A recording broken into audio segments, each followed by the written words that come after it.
Kembali lagi bersama Yusuf Mansur di acara Wisata Hati NTV. Buat yang baru bergabung bersama kami, tadi saya mencontohkan satu peristiwa ya, yang mana untuk seseorang bisa pergi haji, coba pakai emak kita, pakai ibu kita sebagai wasilah supaya kita bisa memaksa dalam tanda petik Allah menjawab doa kita. Syaratnya satu saya bilang, asal saudara tidak memperalat ibu saudara, insya Allah Allah Subhanahu Wa Taala akan mengabulkan apa yang menjadi hajat doa saudara-saudara semua. Yang belum berangkat pergi haji saya bilang, berangkat ke ibunya masing-masing.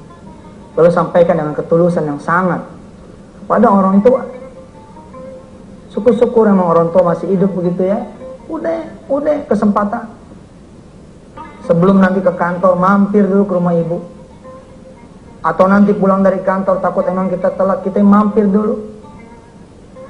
Nah ini ya, zaman dulu ketika kita kecil ya kan, ibu kita lagi masak, kita nangis, oe, ditinggal sama dia, ditinggal ikan yang lagi digoreng, ditinggal demi kita. Alhamdulillah begitu pulang udah gosong, nggak ada urusan, yang penting anak kita, anaknya dia, begitu dia pikir, begitu dia kemudian merasa, begitu dia kemudian bertindak. Tapi lihat kita, Assalamualaikum Kal, Waalaikumsalam Mak, ada di mana lo? Lagi kerja. Mak kangen deh, Mak nih sakit palanya, makan obat aja Mak.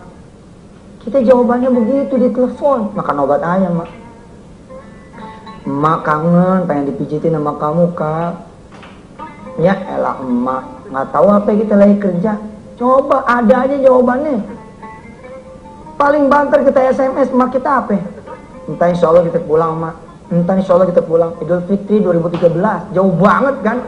Idul Fitri 2013, coba mak kita begitu dengar anaknya panas, langsung dia pulang. Di dalam surah Luqman, mulai ayat 12 sampai dengan ayat 14, saya bacakan untuk para ibu dan para anak-anak yang ada di rumah. Mudah-mudahan kita semua menjadi anak-anak saleh, salehah, punya birrul walidain sebagai tiket kita ke surganya Allah Subhanahu wa taala. A'udzu billahi minasy syaithanir rajim. Wa laqad atayna Luqmanal hikmata an ishkur lillah wa man yashkur fa innama yashkuru li nafsihi وَمَنْ كَفَرَ فَإِنَّ اللَّهَ غَنِيٌّ حَمِيدٌ وَإِذْ قَالَ لُقْمَانُ لِابْنِهِ وَهُوَ يَعِظُهُ يَا بُنَيَّ لَا تُشْرِكْ بِاللَّهِ إِنَّ الشِّرْكَ لَظُلْمٌ عَظِيمٌ وَوَصَّيْنَا الْإِنسَانَ بِوَالِدَيْهِ حملته أمه وهنا على وهن وفصاله في عامين أن اشكر لي ولوالديك إلي المصير. Kedudukan berterima kasihnya manusia kepada Allah Subhanahu wa taala hanya berbeda satu tingkat bersyukurnya manusia kepada ibunya, kepada ayahnya, pada orang tuanya. Masya Allah. Kadang-kadang kita mencari jutaan kebaikan di luar rumah kita, padahal di dalam rumah kita ada ibu kita. Kita ini adalah investasi terbaiknya ibu kita. Udah mah duit kita nggak bisa ngasih dia, udah mah rumah kita nggak bisa ngasih dia, udah mah mobil nggak bisa kita ngasih dia. Doalah saudara, doa.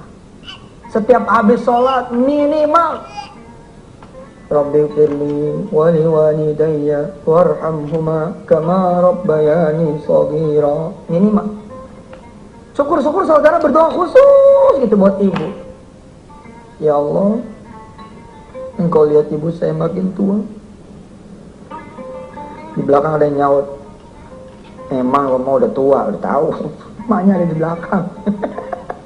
Pemirsa, ya udah tadi sedih mulu. Nah, jangan sedih-sedih lah, senengin.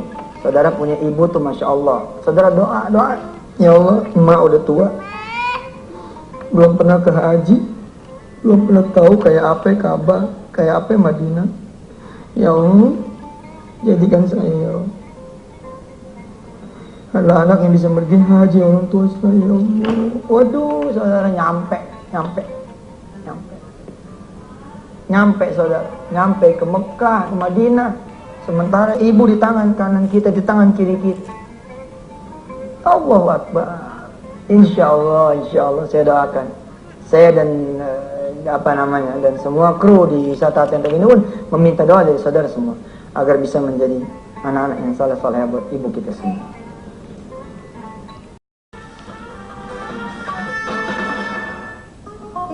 Alhamdulillah pemirsa, hari ini kita tidak nulis-nulis, hari ini kita tidak mencatat-catat. Kalaupun saudara mau catat, ya catatlah ayat ke-14 surah Luqman yang tadi kita bacakan sebelum segmen 2 berakhir, bahwa kita diperintahkan oleh Allah Subhanahu wa taala untuk berbuat baik pada kedua orang tua kita, dan terutama Rasulullah bilang kepada ibu kita, ummuka thumma abuka. Saya kalau mengingat ibu ya, hampir sih tidak ada anak kecuali memang hubungannya tidak harmonis dengan ibunya, yang tidak bergetar, yang tidak keluar dia punya air mata. Apalagi saya mengingatkan kepada diri saya, sesungguhnya birrul walidain terhebat seorang anak bagi ibunya adalah tatkala kemudian dia sebagai anak bisa melakukan amal saleh. Bila mana Anda semua bisa sholat duha, sholat berjamaah, sholat malam, Anda membaca Quranul Karim, Anda membaca Al-Quranul Karim, seayat, 2 ayat, sehalaman, 2 halaman, sejuz, 2 juz setiap hari.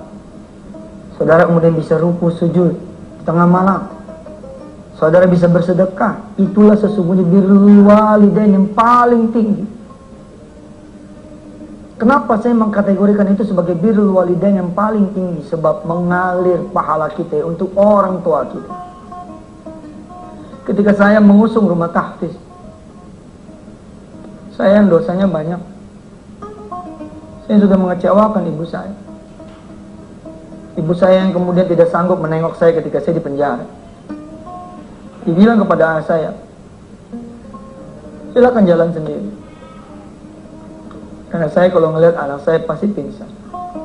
Kalau ibu saya pun mempersilahkan ayah saya kemudian berangkat. Saya ketika mendirikan rumah tahfiz, mengendorse Indonesia untuk kemudian masing-masing bergerak membuat Indonesia ini menjadi hafal Quran, membuat anak-anak Indonesia menjadi hafizatul Quran. Apa salah satu yang saya jadikan motivasi? Suatu saat nanti saya meninggal dunia, ketika saya dibangkitkan, seperti ayat yang kemarin kita belajar, yauma yunfakhu fis-suri fatatuna afwaja. Lalu ketika saya dibangkitkan di padang mahsyar, saya melihat orang-orang kemudian memberi jalan buat saya. Saya beromantisme seperti itu. Lalu saya berjalan, ada yang menjemput kemudian. Makin terarah jalannya saya, lalu kemudian ketemu Rasulullah SAW. Allahumma sholli wa sallim barik alaihi. Lalu Rasulullah mengucapkan salam pada saya dan saya jawab. Rasulullah kemudian bilang seperti ini pada saya,